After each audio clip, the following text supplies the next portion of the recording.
Hallo, heute ist Montag, es ist brüllend heiß, der 30. Juli 2018. Diesmal ist mein männlicher Nachbar oberkörperfrei auf dem Balkon unterwegs. Ich habe hier immer was zu gucken, Leute, das ist echt... Und da bezahle ich ja nicht mal Eintritt, ne? Ja, aber in meinem letzten Video habe ich darüber berichtet, wie so mein Heilungsverlauf von der Mastektomie abgelaufen ist. Das Video kann ich ja hier nochmal verlinken. Und da habe ich auch schon angekündigt, dass ich vorhabe, ein Video zu drehen, was ich so für meine Wundversorgung und für die Pflege und so allgemein für Hilfsmittel genutzt habe während der Mastektomie, also während des Heilungsverlaufes der Mastektomie, viel besser. Und ja, genau, das Video soll jetzt kommen. Hat er wenigstens eine Unterhose an? Oh, ich gucke da jetzt nicht mehr hin. Genau, also wir fangen einfach an. Gleich nach der Operation ist natürlich klar, bist du ja noch im Krankenhaus, zumindest in Rheinbeck. Ich war ja in Rheinbeck bei Professor Schwarz und die ersten 4 Tage bist du da im Krankenhaus, musst dich natürlich um nichts kümmern. Das ist relativ bequem, da kümmern sich halt die lieben Schwestern drum. Und ja, sobald du zu Hause bist, musst du dich dann auch selbst um das Wechseln der Pflastern kümmern. Die Pflaster gehören mit zu der Operation selbst, die sind Wundnachsorge, müssen also von der Krankenkasse auch bezahlt werden. Wenn die euch die Operation bezahlt haben, müssen die auch die Nachsorge übernehmen. Das ergibt sonst keinen Sinn, wenn man die Operation bezahlt, aber nicht das Zeug, was man braucht, um hinterher die Wunden auch versorgen zu können, dann kann man es auch lassen. Ne? Deswegen kriegt ihr diese Sachen von der Krankenkasse übernommen. Die sind nämlich relativ teuer. Es handelt sich halt hier um sterile Pflaster, die so mal einzeln eingepackt sind, weil das eben wirklich offene Wunden sind, die ja, das sind halt tiefe Schnitte in der Haut und die müssen halt auch steril verpackt werden, weil sonst Keime reinkommen und naja, ihr wisst das ja. Deswegen in Rheinbeck ist das so üblich, dass man so einen Zettel bekommt, wenn man entlassen wird, wo eben auch alles draufsteht, was du so brauchst an Materialien und wie du damit deine eigenen Wunden so versorgen musst. Das heißt, was ich euch jetzt hier erzähle, das ist schön und gut, aber eigentlich kriegt ihr das dann eh gesagt, wenn ihr das Krankenhaus verlasst. Aber ich erzähle es euch trotzdem schon mal, damit ihr euch schon mal ein bisschen verrückt machen könnt oder ein bisschen jippern könnt und diejenigen, die es schon kennen, die sagen, ach ja, so war das damals. Und zwar die Brustwarzen selbst bekommen immer so ein schönes, großes Primapop-Pflaster oben drauf. Das sind eben so, ja, so ungefähr so große, fette Pflaster. Die werden immer täglich gewechselt und darunter direkt auf die Brustwarze so drauf, sodass der gesamte Brustwarzenvorhof abgedeckt ist, kommt darunter nochmal so eine Fettgaze. Das ist so ein ganz grobes Gitter, wie so ein ganz grob gewebter Stoff, aber Stoff ist es nicht wirklich, ist wirklich zu grob, um es als Stoff zu bezeichnen. Und der ist mit so einer Salbe eingeschmiert, dass er so richtig triefig und fettig und aussieht. Obacht beim Auspacken von dieser Fettgaze, von diesem Yellownet, da ist vorne und hinten noch so eine Plastikscheibe drauf, die muss man abpulen, bevor das eigentliche Fettgitter zum Vorschein kommt. Also nicht einfach die Verpackung aufreißen und das, was da rauskommt, auf die Brustwarzen legen. Nee, das muss man noch ein bisschen auseinanderfuddeln. Und dann eben habe ich das immer so zusammengefaltet, unter dem Pflaster versteckt und dann darüber das Primapop-Pflaster. Das eben, wie gesagt, täglich wechseln. Und die Unterbrustschnitte, auf die kommen eine ganz andere Art von Pflastern. Das sind so streifenförmige Pflaster, die haben so eine feste Länge, die nennen sich Leukostrips. Und die werden nur einmal wöchentlich ungefähr gewechselt oder dann, wenn sie halt runterfallen, weil sie schon abgeflattert sind. Da soll man einfach weniger wechseln, weil jedes Mal Pflaster wechseln, da zerrst du halt an den Narben herum. Und je weniger du an den herummehrst, desto besser ist das für den Heilungsverlauf. Ich habe es so gemacht, dass ich die Pflaster auf den Brustwarzen jeden Tag gewechselt habe beim Duschen. Das heißt also während des Duschens, wenn eh schon alles ein bisschen nass ist, konnte ich die Pflaster dann runterreißen. Wenn dann die Pflaster weg sind, sollst du auch ruhig schön mit dem Duschkopf direkt drauf brausen, also schön direkt Wasser drauf bringen auf diese Brustwarzen-Schorfschicht, die da oben am Anfang noch oben drauf klebt, damit sich das eben schön löst. Ich selbst habe auch ganz gerne eine Wechseldusche gemacht, also immer heißes Wasser, kaltes Wasser oben drauf, weil das generell so die Durchblutung ganz gerne anregt und deswegen habe ich, ja, das war so, ich weiß nicht, ob es was gebracht hat, aber das macht man ja so schon für die Durchblutungsförderung, also warum es nicht mal versuchen? Zieh dir doch endlich mal ein Shirt an, mein Gott, Junge, das kann doch nicht so schwer sein. Ja, genau. Genau, richtig. Und dann habe ich geduscht, eben ohne Pflaster. Und danach sagte auch Professor Schwarz, naja, so pro Tag kann man schon mal so 1-2 Stunden die Brustwarzen so freilassen, damit auch mal ein bisschen Sauerstoff rankommt. Die sind ja sonst von früh bis abend immer nur so verpflastert und so luftdicht abgesiegelt. Das kann man mal ein bisschen Sauerstoff ranbringen. Wenn ihr im Sommer oder im Frühjahr eure Mastektomie habt, dann könnt ihr einfach dann mal eine Stunde nackig durch die Wohnung laufen oder zumindest oberkörperfrei. Ich hatte allerdings im Januar meine Mastektomie, deswegen war es für mich ganz schön frisch, da oberkörperfrei in der Bude rumzusitzen, weshalb ich mir das alte Nipple-Free-Shirt geschnitten und gebastelt habe, was wahrscheinlich irgendwie so ziemlich jeder Mensch irgendwann sich selbst bastelt, der in Reinbek liegt, weil der Trick ist echt schon uralt. Also machst du einfach ein altes Shirt, was du nicht mehr brauchst, und an den Stellen, wo die Brustwarzen sind, halt so Löcher reinschneiden, dann sitzt du da, frierst nicht und hast aber trotzdem, musst keine Angst haben, dass die Brustwarzen an dem Shirt festbacken, während sie trocknen. Ja, dafür ist das ganz gut geeignet. Richtig, ja, und danach eben habe ich wieder draufgeklebt, die Pflaster. Und am nächsten Tag wieder dasselbe. Die Leukostrips, die Primapor, also die Pflaster direkt auf den Brustwarzen, werden wie gesagt jeden Tag gewechselt, und zwar so lange, bis der Schorf komplett runter ist. Also bis wirklich kein Schorffitzelchen mehr auf den Brustwarzenvorhöfen mehr drauf ist und auch keine offene Stelle mehr, sodass alles weg ist.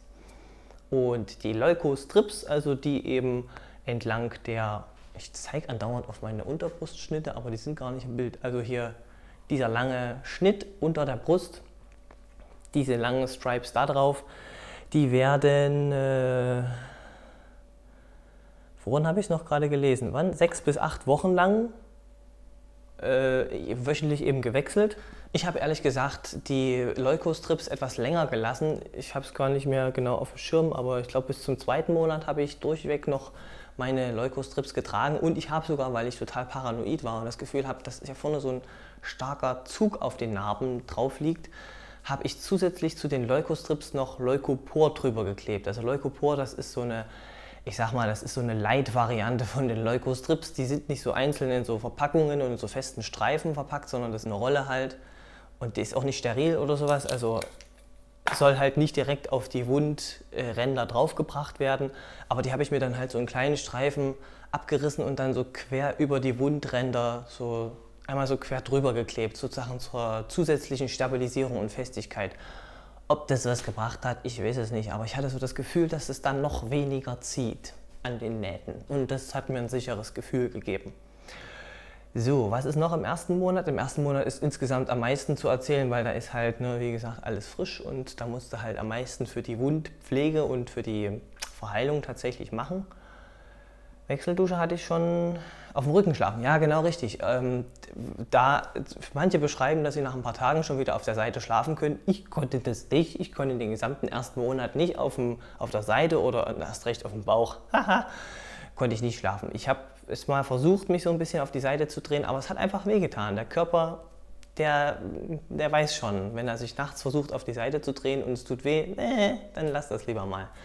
Deswegen ist auf dem Rücken schlafen wirklich das sicherste, und damit das nicht so auf den Rücken geht und einigermaßen bequem ist, habe ich glaube ich auch schon mal erzählt in meinem Video, was für Sachen ich mir so besorgt habe. So als Vorbereitung auf die Mastektomie habe ich mir von Bjarne so ein schönes Stillkissen besorgt, was ich mir so richtig schön um den Nacken herumlegen konnte, sodass ich auch meine Arme drauf ablegen konnte. Und damit eben der Rücken etwas entlastet ist und nicht so ins Hohlkreuz geht, habe ich mir noch ein richtig schönes, dickes Stubenkissen unter die Knie gelegt. So ein richtig großes, festes, naja, so ein Kissen halt. So lag ich im Prinzip wie in so einem Liegestuhl. Und da konnte ich wunderbar pennen, hatte auch keine Rückenschmerzen, gar nichts. Ich war nach der Mastektomie übrigens 2 Wochen lang krankgeschrieben. Ich habe aber auch nur so einen ganz Larifari-Bürojob ohne körperliche Anstrengung. Das ist also lange kein Regelfall oder kein Normwert, dass man 2 Wochen lang krankgeschrieben sein sollte. Ne, wie gesagt, hängt auch von Mensch zu Mensch ab und von Job zu Job, und bei mir sind es jetzt 2 Wochen gewesen, nur um mal so eine grobe Tendenz zu geben, wie lange man da so ausgenockt sein könnte.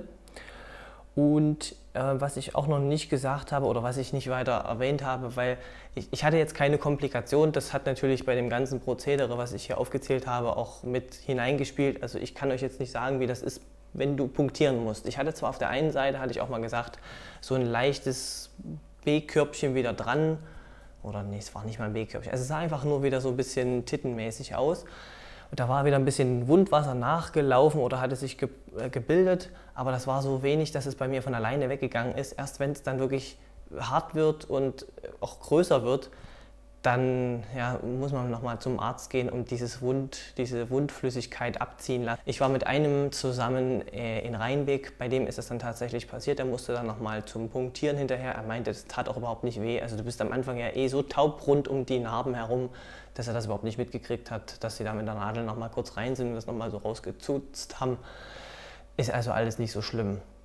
Schlimm ist es allerdings, wenn es warm wird, irgendeine Narbe oder irgendein Teil der Brust warm wird oder sich so dunkel verfärbt und anfängt ungewöhnlich zu müffeln, dann ist das so eine Tendenz, ist das eine Entzündung oder vielleicht sogar eine Nekrose, dann sollte man den Arzt nochmal drauf schauen lassen, aber nur jemanden, der sich damit auch wirklich auskennt, weil die meisten Chirurgen, wenn die so eine schwarze Kruste auf der Brustwarze sehen, dann denken die sofort, oh schwarz, oh das ist nekrotisch und dann fangen die an, eure Brustwarze abzutragen.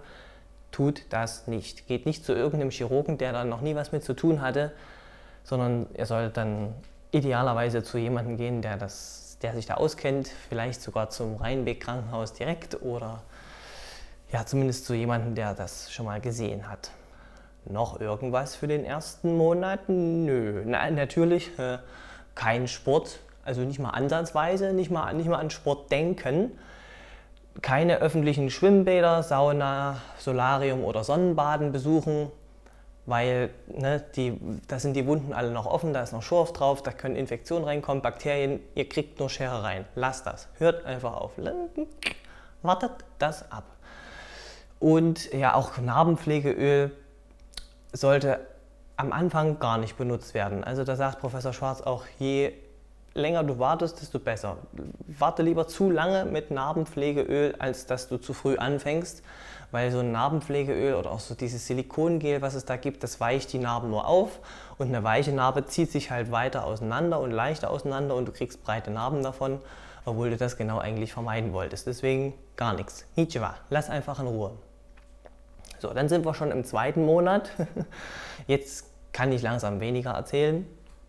Im zweiten Monat waren bei mir dann die ganzen Schorfreste von meinen Brustwarzen weg. Das heißt, ich musste nicht mehr täglich diese Primapop-Pflaster wechseln. Das war schon mal ganz nett. Da produziert man auch so viel Müll, Leute. Oh, das hat mir das Herz geblutet, wenn ich jedes Mal meinen Mülleimer wechseln musste.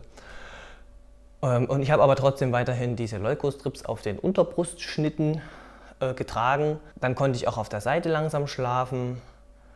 Dann und es geht weiterhin kein Sport, kein Sonnenbaden, kein Narbenpflegeöl, keine Schwimmbäder, Sauna, Solarium.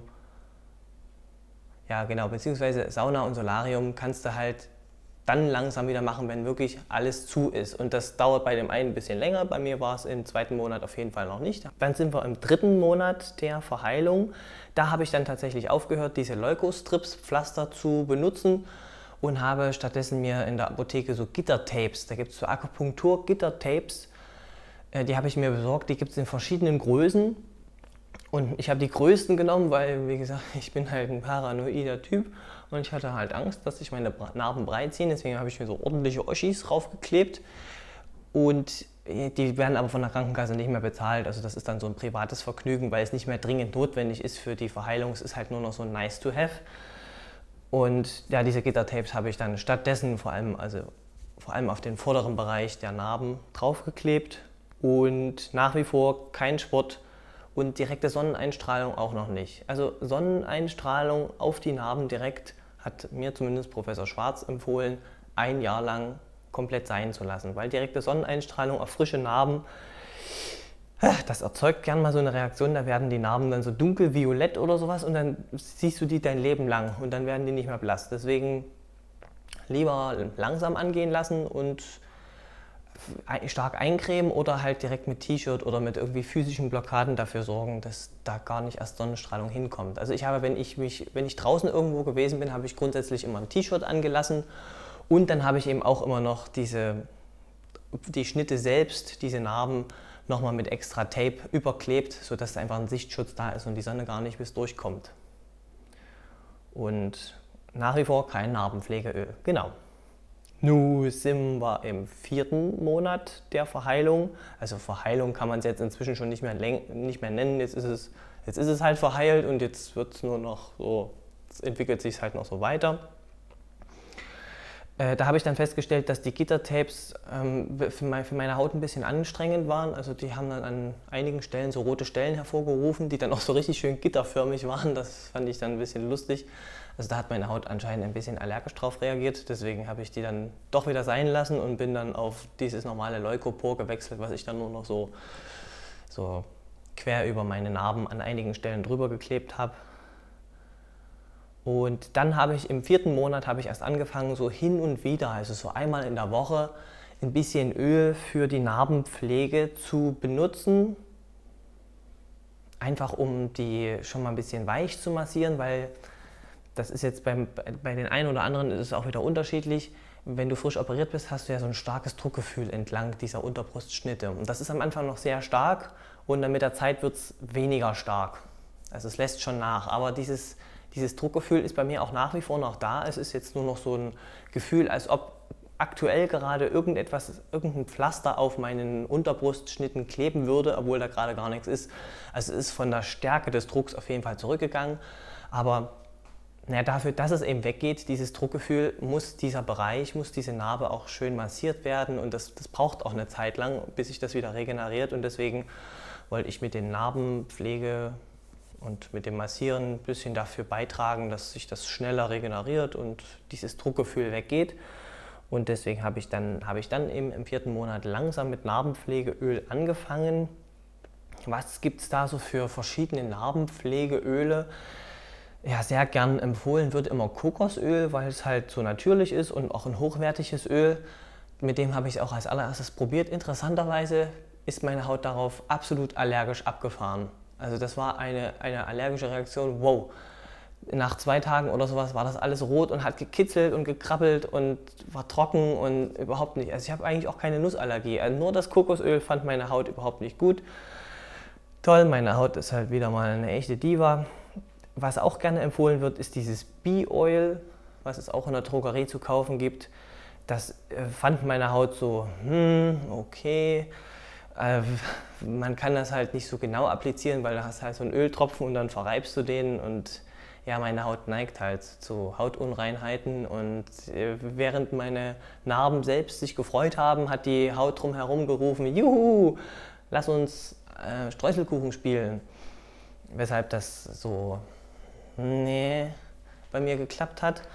Und mein Favorit ist momentan tatsächlich Lippenpflegestift von Veleda oder von Lavera, weil das auch Naturkosmetik ist und da sind keine Mineralöle oder irgendwelches Zeug drin, was am Ende dafür sorgt, dass die Haut unterm Strich mehr austrocknet, sondern da sind wirklich nur natürliche Öle drin. Und das lässt sich halt extrem präzise auftragen, weil es ist ein Lippenpflegestift und das finden meine Narben supi. Ja, und dann nehme ich halt seit neuestem das.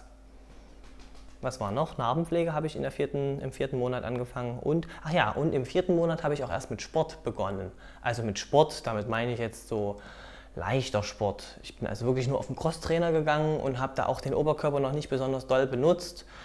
Einfach nur, um mal wieder langsam aufzutauen und ja, um mal zu sehen, wie belastbar ich dann bin. Ja, und ab dem 4. Monat habe ich dann wieder normale sportliche Betätigung angefangen. Also normal heißt bei mir halt, dass ich ins Fitnessstudio gehe und Krafttraining mache. Auch da langsam wieder anfangen, den Oberkörper einzusetzen, weil nicht nur, weil da die Narben sind, sondern weil ich auch ein halbes Jahr lang fast nichts gemacht habe. Deswegen sollte man da einfach aus Vernunftsgründen schon langsam und vorsichtig anfangen und ab und zu eben mit Öl einmassieren, das hatte ich ja schon gesagt. Ja, und wie gesagt, diese teuren Silikonöle oder diese Silikongele, die es da in der Apotheke zu kaufen gibt. Also ich habe die mir bisher noch nicht besorgt und ich werde sie mir auch erst dann besorgen, wenn ich sehen oder merken sollte, dass meine Narben wulstig werden. Weil die Dinger sind wirklich schweineteuer. Diese Silikongele, da kostet eine so eine Packung irgendwie 90 € oder sowas. Und das ist eine ganze Menge Geld und das bezahlt die Krankenkasse auch nicht, weil das ist ja rein für Kosmetik. Warum sollte das die Krankenkasse bezahlen? Und das sollte man erstens eben wirklich nicht zu früh anwenden, weil du sonst das Gegenteil von dem erreichst, was du eigentlich erreichen willst, nämlich dass die Narben schön schmal bleiben, weil die dann so aufgeweicht werden. Und also ich würde es erst dann wirklich in Betracht ziehen, wenn es soweit ist. Wenn ich merke, da zeichnet sich irgendwie so eine hypertrophe Narbe ab, die so nach draußen kommt.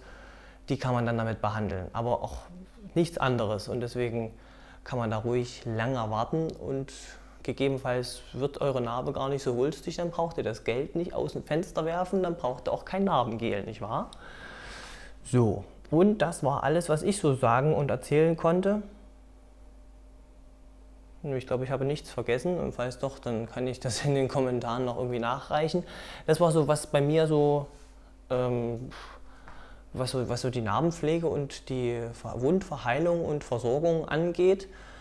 Wie gesagt, dieses Druckgefühl wegbekommen, das ist auch so ein Projekt, das dauert länger. Ich habe auch das Gefühl, durch Sport und durch Bewegung und insgesamt einfach nur massieren, also einfach durch Bewegung wird dieses Gefühl von Verklebtheit, von noch leichtem Druck auf dem Brustkorb langsam immer weniger, aber das dauert halt. Und ansonsten sind meine Narben ja schön schmal geblieben.